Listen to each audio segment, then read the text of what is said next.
to my YouTube channel. Kembali lagi bersama aku Happy Pramandari. Pada video kali ini aku akan membahas soal TWK, yaitu khusus tentang nasionalisme. Jadi kita masih bahas TWK ya teman-teman.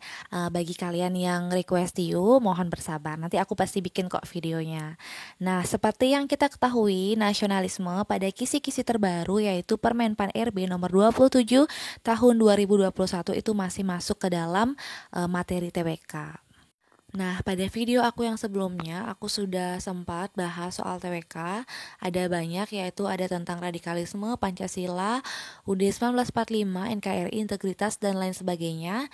Nah, bagi teman-teman yang belum sempat nonton video aku yang sebelumnya, silahkan ditonton. Nanti aku taruh linknya di description box, oke? Sebelum videonya dimulai, bagi teman-teman yang belum subscribe nih, silahkan disempatkan dulu untuk klik tombol subscribe-nya agar tidak ketinggalan video terbaru dari aku. Dan untuk teman-teman yang sudah subscribe, aku ucapkan terima kasih dan aku doakan semoga bisa lulus menjadi ASN tahun ini. Oh ya, sebelum lupa, ini aku mau ngasih informasi untuk teman-teman yang kemarin menanyakan, Kak, di mana bisa ikut tryout online. Nah, ini aku ada informasi dan rekomendasi yang bagus untuk teman-teman yang mau mengasah kemampuannya.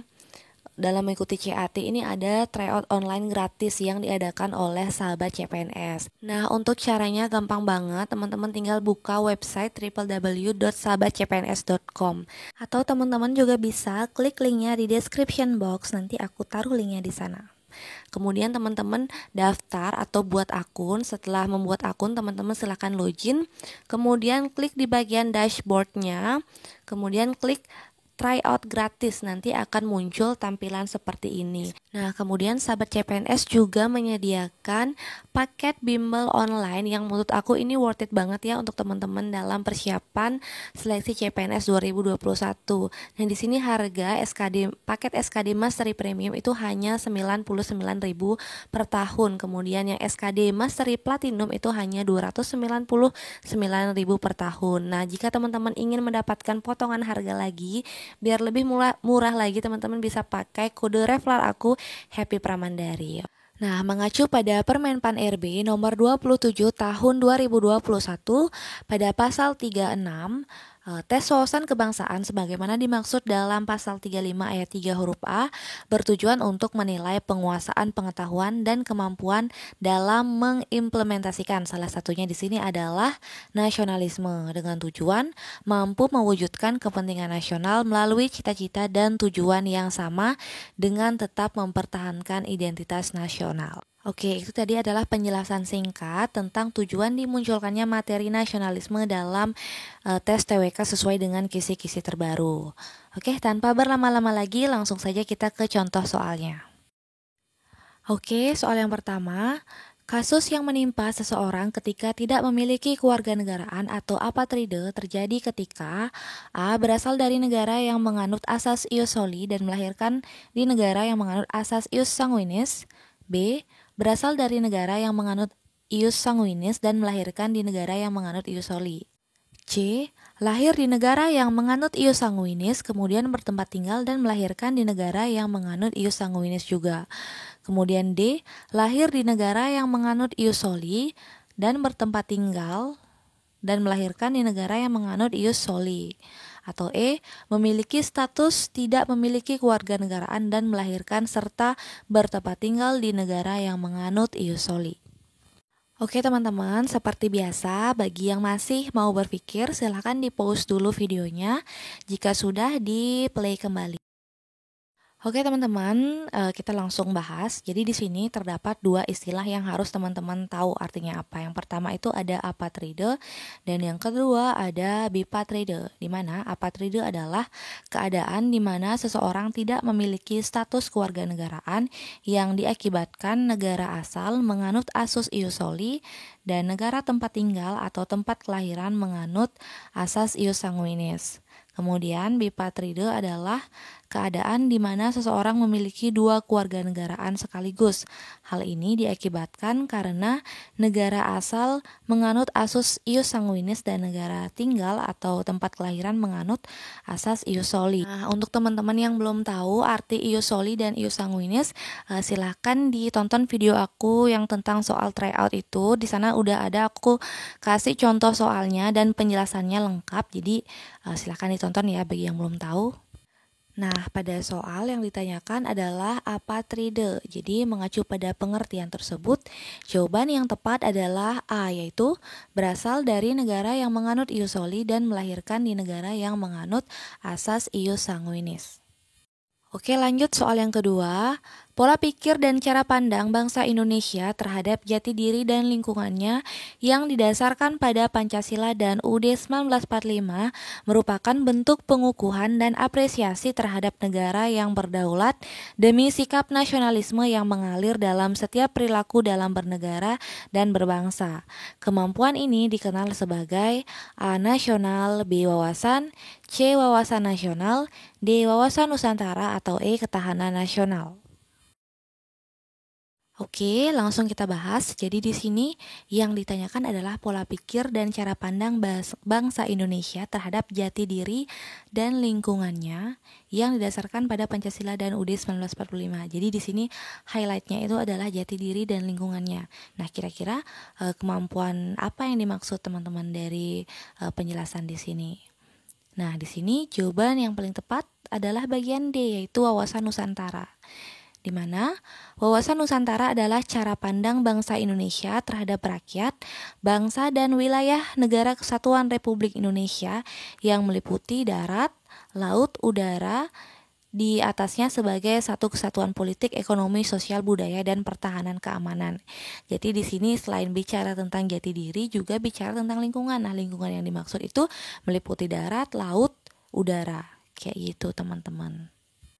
Soal berikutnya, fenomena generasi muda yang mengalami kepudaran terhadap jiwa nasionalisme disebabkan karena A. Orientasi nasionalisme adalah sikap dan perbuatan. B. Labeling nasionalisme menjadi stigma bagi generasi muda. C. Ukuran nasionalisme dipahami hanya sebatas perjuangan secara fisik. D. Kurangnya daya juang terhadap tantangan perubahan zaman. E. Kurangnya sosok heroisme bagi kaum muda. Oke, kita analisis dari option yang pertama, yaitu orientasi nasionalisme adalah sikap dan perbuatan. Jadi menurut aku ini nggak ada hubungannya ya sama kepudaran dari jiwa nasionalisme. Justru salah satu cara dalam mewujudkan nasionalisme itu melalui sikap dan perbuatan kita sebagai warga negara, sebagai bangsa Indonesia. Kemudian lanjut analisis yang nomor B, labeling nasionalisme menjadi stigma bagi generasi muda. Menurut aku ini enggak ya, karena stigma tuh artinya gini teman-teman, sudut pandang atau cara pandang lebih ke arah yang negatif. Justru nasionalisme tuh kan terkesan positif banget ya, jadi nggak nyambung menurutku yang B. Menurutku gitu ya. Kemudian yang C, ukuran nasionalisme dipahami hanya sebatas perjuangan secara fisik.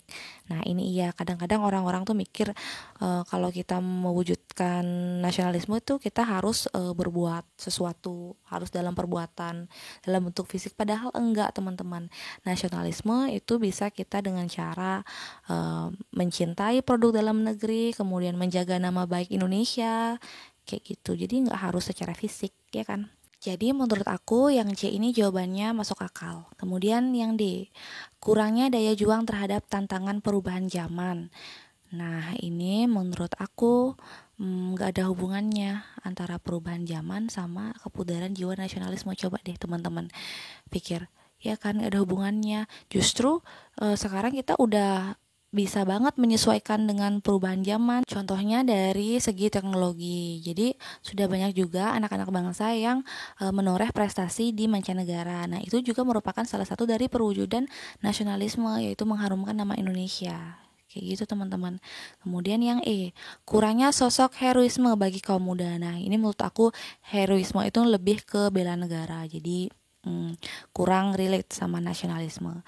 Nah, jadi kesimpulannya yang paling make sense jawabannya di sini adalah bagian C, yaitu ukuran nasionalisme hanya dipahami sebagai sebatas perjuangan fisik semata. Jadi pemahaman tentang nasionalisme itu luas teman-teman, jadi tidak hanya sebatas perjuangan secara fisik saja. Oke, lanjut soal berikutnya.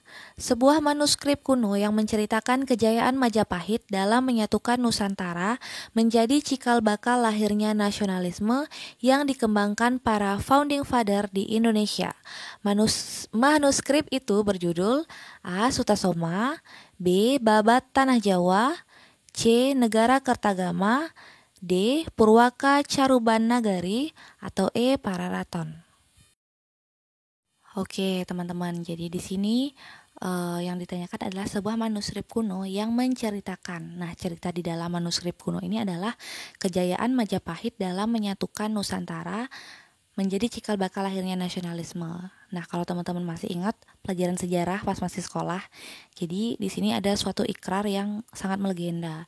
Kata kuncinya adalah kerajaan Majapahit, kemudian menyatukan Nusantara, dan sumpah. Ada 3 kata kunci.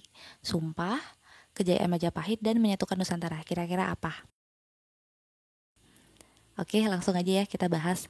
Nah, yang dimaksud kata kunci 3 tadi itu adalah Sumpah Palapa, teman-teman. Dimana isi Sumpah Palapa yang diucapkan oleh Gajah Mada adalah janji Gajah Mada untuk tidak memakan palapa atau sejenis rempah-rempah sebelum dapat menguasai pulau-pulau di Nusantara di bawah bendera Kerajaan Majapahit. Mana tujuan Gajah Mada mengucapkan Sumpah Palapa adalah sebagai ikrar dari kesungguhannya mempersatukan Nusantara atau pulau-pulau di luar Jawa agar tunduk dalam kekuasaan Kerajaan Majapahit.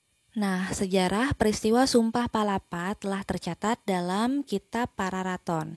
Jadi jawabannya option yang E. Soal berikutnya, permasalahan paling kompleks yang dialami oleh negara Indonesia dalam mengakibatkan tergerusnya nasionalisme adalah A. Lemahnya aparatur penegak hukum, B. Permasalahan disintegrasi kedaerahan, C. Perkembangan globalisasi yang kian pesat, D. Perselisihan ideologi, politik, dan moral, atau E. Rendahnya kepercayaan terhadap kinerja pemerintah. Jadi teman-teman, soal-soal seperti ini tuh kita nggak perlu yang namanya teori, kemudian hafalan, itu nggak perlu. Cukup teman-teman analisis pertanyaannya, kemudian cari korelasi antara option dengan pertanyaannya, seperti itu. Oke, jadi di sini yang ditanyakan adalah permasalahan yang paling kompleks yang dapat mengakibatkan tergerusnya nasionalisme. Kalau kita cerna, nasionalisme itu kan singkatnya adalah rasa cinta kita terhadap tanah air. Nah, sekarang kita cek mulai dari option yang A, yaitu lemahnya aparatur penegak hukum. Coba deh dipikir, lemahnya aparatur penegak hukum, ada nggak hubungannya dengan tergerusnya rasa cinta kita terhadap tanah air? Sepertinya enggak ya teman-teman. Kemudian yang B, permasalahan disintegrasi kedaerahan. Ini juga menurut aku tidak. Lalu yang C, perkembangan globalisasi yang kian pesat. Enggak ada hubungannya juga. Bukan enggak ada hubungannya, tapi enggak mengakibatkan tergerusnya nasionalisme, ya kan? Kemudian yang D, perselisihan ideologi, politik, dan moral. Nah, ini menurut aku masuk akal, teman-teman. Contohnya nih, misalnya ada ideologi Pancasila dengan ideologi liberal. Itu kan udah terjadi perbedaan atau perselisihan. Nah, sudah pasti yang menganut ideologi liberal itu sama sekali tidak ada jiwa atau rasa nasionalisme dalam dirinya. Kemudian politik. Iya, masuk akal juga kan, teman-teman. Kalau sudah ada perbedaan atau perselisihan politik, pertentangan politik, otomatis yang menjadi concern utama mereka itu nggak lagi yang namanya nasionalisme cinta tanah air, tapi kepentingan politik golongan itu sendiri, teman-teman. Kemudian moral. Nah, di sini kemerosotan moral juga dapat mengakibatkan tergerusnya nasionalisme, bela negara, patriotisme, dan lain sebagainya. Oke. Nah, yang E, rendahnya kepercayaan terhadap kinerja pemerintah. Nah, ini juga nggak masuk akal menurutku. Nah, di sini jadi yang paling tepat jawabannya menurut aku itu adalah bagian D, teman-teman, yaitu perselisihan ideologi politik dan moral yang dapat mengakibatkan tergerusnya nasionalisme. Oke, lanjut soal berikutnya. Berikut ini yang termasuk faktor pendorong nasionalisme dari luar Indonesia pada awal pergerakan nasional kecuali A. Kemenangan Jepang atas Rusia, B. Kebangkitan nasional Asia Afrika, C. Adanya kelompok masyarakat berpendidikan tinggi, D. Timbulnya paham baru nasionalisme, atau E. Lahirnya ideologi baru. Oke, teman-teman, jadi di sini terdapat dua faktor pendorong nasionalisme, yaitu faktor dalam negeri dan faktor luar negeri.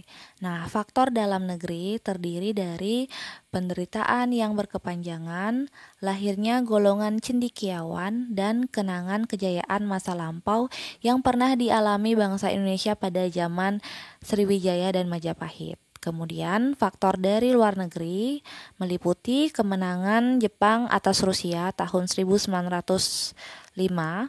Kemudian yang kedua, kebangkitan nasional negara-negara tetangga seperti India dan Filipina. Dan yang ketiga adalah pengaruh masuknya paham-paham baru seperti nasionalisme dan demokrasi. Jadi di sini jawaban yang kurang tepat adalah bagian C, yaitu adanya kelompok masyarakat berpendidikan tinggi. Oke, lanjut. Berikut yang bukan termasuk dalam aspek pembentuk rasa nasionalisme adalah A. Persatuan nasib, B. Kesatuan tempat tinggal, C. Cita-cita bersama, D. Perbedaan yang mempersatukan, atau E. Tujuan bersama. Oke, di sini secara umum terdapat 4 aspek pembentuk rasa nasionalisme. Yang pertama, persamaan nasib. Yang kedua, kesatuan tempat tinggal. Lalu cita-cita bersama untuk mencapai kemakmuran dan kesejahteraan bangsa. Kemudian yang keempat adalah adanya keinginan bersama untuk mendapatkan kemerdekaan. Nah, dari option ini yang gak ada adalah yang D, yaitu perbedaan yang mempersatukan. Kalau yang A itu sama seperti yang nomor 1, yang B kesatuan tempat tinggal sama seperti yang nomor 2, yang C nomor 3, dan yang 4 itu tujuan bersama, ya kan. Adanya keinginan untuk mendapatkan kemerdekaan itu kan merupakan tujuan bersama seluruh rakyat Indonesia. Jadi di sini jawaban yang kurang tepat adalah bagian D. Oke, soal berikutnya. Bentuk nasionalisme salah satunya adalah nasionalisme kewarganegaraan yang subjeknya adalah A. Pemerintah, B. Rakyat sipil, C. Aparatur negara, D. Lembaga negara, atau E. Pendidikan. Oke, soal yang ini aku yakin teman-teman udah pada tahu jawabannya apa. Jadi di sini bentuk nasionalisme kewarganegaraan itu subjeknya adalah rakyat sipil. Jadi jawabannya bagian B. Lanjut. Berikut ini contoh perilaku nasionalisme yang hadir dalam kehidupan bernegara tercermin pada kecuali A. Menaati peraturan yang sudah ditetapkan, B. Taat terhadap hukum yang berlaku, C. Menghormati putusan peradilan, D. Menggunakan produk dalam negeri, atau E. Ikut serta dalam upaya pembelaan negara. Oke teman-teman, pesan aku jika ketemu soal seperti ini atau seperti apapun harus tetap tenang, kemudian hati-hati. Jangan pelan-pelan teman-teman, tapi hati-hati ya. Kalau pelan-pelan nanti waktunya habis. Nah biasanya kalau dalam situasi tes, apalagi suasananya tegang, mencekam, kadang-kadang kita tuh blank dan gak fokus. Soalnya aku pernah tuh kejadian teman-teman, jadi pas tes SKD, aku kan tegang gitu ya. Kemudian bacanya cepet-cepetan, aku gak ngeh ada kata-kata kecuali. Untungnya pas aku sudah selesai jawab sampai soal yang terakhir, sampai soal yang ke-100, aku balik lagi kan cross check karena masih ada sisa waktu. Baru di sana aku ngeh kalau itu jawabannya soalnya itu ada kata-kata kecuali. Langsung aku benerin, kalau enggak aku udah berkurang tuh poinnya 1. Jadi pesan aku hati-hati dan baca dengan penuh ketelitian, oke? Nah, di sini yang bukan merupakan contoh perilaku nasionalisme dalam kehidupan bernegara adalah bagian D, yaitu menggunakan produk dalam negeri. Oke, soal berikutnya. Tujuan perwujudan sikap dan perilaku yang mencerminkan nasionalisme adalah A. Menghilangkan tuntutan berlebihan warga negara, B. Menjamin kewajiban dan hak warga negara, C. Mencapai kesadaran hukum, D. Mewujudkan sikap skeptis terhadap pemerintahan. E. Terciptanya masyarakat yang memegang teguh budaya secara berlebihan. Oke teman-teman, jadi di sini menurut aku jawaban yang paling tepat adalah bagian A, yaitu menghilangkan tuntutan berlebihan warga negara. Nah, kenapa? Jadi di sini nasionalisme itu kan rasa cinta atau sikap cinta tanah air yang dimiliki oleh setiap individu dapat tercermin dari perilaku untuk membela dan melindungi tanah airnya, rela berkorban demi kepentingan bangsa, mencintai adat, budaya, serta lingkungannya. Nah, sikap-sikap yang aku sebutkan tadi itu kan merupakan atau berasal dari diri setiap individu, berasal dari hati nurani setiap individu. Jadi, membela negara, kemudian melindungi tanah air, rela berkorban demi kepentingan bangsa itu merupakan sesuatu yang kita lakukan atas dasar hati nurani. Jadi, kita melakukannya itu dengan ikhlas, dengan tulus, tanpa pamrih. Jadi, ketika kita melakukan sesuatu untuk negara, kita nggak perlu menanyakan aku udah melakukan ini nih untuk negara bisa kasih feedback apa ke aku. Jadi nggak kayak gitu teman-teman, kita melakukannya tanpa menuntut balik kepada negara, seperti itu. Jadi jawabannya bagian A ya. Oke, lanjut soal berikutnya. Perwujudan dari sikap patriotisme di bidang Hankamnas dapat terlihat pada A. Ikut serta dalam memerangi musuh, B. Memberikan harta benda kepada negara, C. Membantu TNI dalam memberantas kejahatan, D. Berjuang untuk meraih cita-cita bangsa, atau E. Rela berkorban demi mempertahankan keamanan wilayah negara. Oke teman-teman, pilar kehidupan berbangsa dan bernegara itu terdiri dari Pancasila, Undang-Undang Dasar 1945, NKRI, dan Bhinneka Tunggal Ika. Jadi di sini yang bukan merupakan pilar negara adalah B, yaitu bendera merah putih. Oke, lanjut. Pilar-pilar kehidupan berbangsa dan bernegara di Indonesia terdiri atas komponen berikut ini kecuali A. Pancasila, B. Bendera Merah Putih, E. UUD 1945, D. Negara Kesatuan Republik Indonesia, atau E. Bhinneka Tunggal Ika. Oke teman-teman, soal yang terakhir ini aku nggak akan bahas, jadi ini merupakan PR untuk teman-teman. Silahkan dikerjakan secara mandiri. Nanti kalau sudah ketemu jawabannya apa, silahkan komen di kolom komentar beserta dengan alasannya apa, kayak gitu ya. Oke, mungkin sekian dulu kali ini teman-teman. Terima kasih sudah menonton. Semoga bermanfaat. Dan aku mohon maaf juga apabila dalam penjelasan tadi aku ada salah kata, salah pengucapan, atau salah apapun itu, aku minta maaf. Oke. Sebelum berakhir, aku mau ngingetin nih untuk teman-teman bagi yang belum follow Instagram aku, silakan di follow ya teman-teman, karena aku lebih gercep untuk update informasi seputar CPNS di story Instagram aku. Jadi silahkan di follow dan dipantengin. Oke. Jika menurut kalian video aku bermanfaat, silahkan diklik tombol like-nya, kemudian komen di kolom komentar kedepannya kalian mau aku buatkan video apa lagi, dan jangan lupa juga di share ke teman-teman kalian sesama pejuang CPNS. Oke, thank you for watching. I'll see you guys on my next video. Bye bye.